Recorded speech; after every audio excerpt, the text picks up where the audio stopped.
മഞ്ഞുവീഴ്ച കനത്തതോടെ ശൈത്യകാലത്തിന്റെ വിസ്മയ ഭൂമിയായി മാറുകയാണ് കാശ്മീർ. നീണ്ട വരൾച്ചയ്ക്ക് ശേഷം മഞ്ഞിനെ ആശ്രയിക്കുന്ന ആളുകൾക്ക് പ്രതീക്ഷയും ഉന്മേഷവുമാണ് പുതുമഞ്ഞ് നൽകുന്നത്. ശ്രീനഗറിലെ മഞ്ഞുവീഴ്ച പ്രദേശവാസികൾക്കും കർഷകർക്കും സമാധാനവും ആശ്വാസവും പകരുന്നതാണ്. കാലം തെറ്റിയ മഞ്ഞുവീഴ്ച ആസ്വദിക്കുകയാണ് കശ്മീർ നിവാസികൾ. പ്രദേശത്തെ ഉയർന്ന സ്ഥലങ്ങളിൽ ശനിയാഴ്ച മഞ്ഞുവീഴ്ച തുടങ്ങിയപ്പോൾ താഴ്വരയുടെ സമതലങ്ങളിൽ ഉച്ചയോടെ അടുപ്പിച്ചാണ് മഞ്ഞ് പെയ്തത്. കശ്മീരിലെ മിക്ക സ്ഥലങ്ങളിലും പകൽ താപനില 0-നും 3 ഡിഗ്രി സെൽഷ്യസിനും ഇടയിൽ തുടരുകയാണ്. ഇതിനിടെ മഞ്ഞിലൂടെ കുതിക്കുന്ന കശ്മീർ റെയിൽവേയുടെ സൗന്ദര്യം കേന്ദ്രമന്ത്രി അശ്വിനി വൈഷ്ണവ് തന്റെ സമൂഹ മാധ്യമ അക്കൗണ്ടിലൂടെ പങ്കിട്ടു.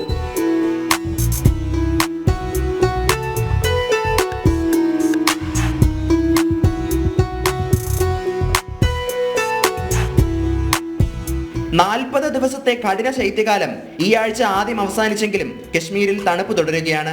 പ്രദേശത്തെ മഞ്ഞുവീഴ്ച കാണാൻ നിരവധി വിനോദസഞ്ചാരികളാണ് ശ്രീനഗറിൽ എത്തുന്നത്. പൂന്തോട്ടങ്ങളിൽ ജലക്ഷാമം നേരിടുന്ന കർഷകർക്കും മഞ്ഞുവീഴ്ച ഗുണം ചെയ്യും. മഞ്ഞുരുകുന്നതോടെ വിളകൾ തഴച്ചു വളരാൻ ഇടയാകും. ന്യൂസ് ഡെസ്ക്, ജനം.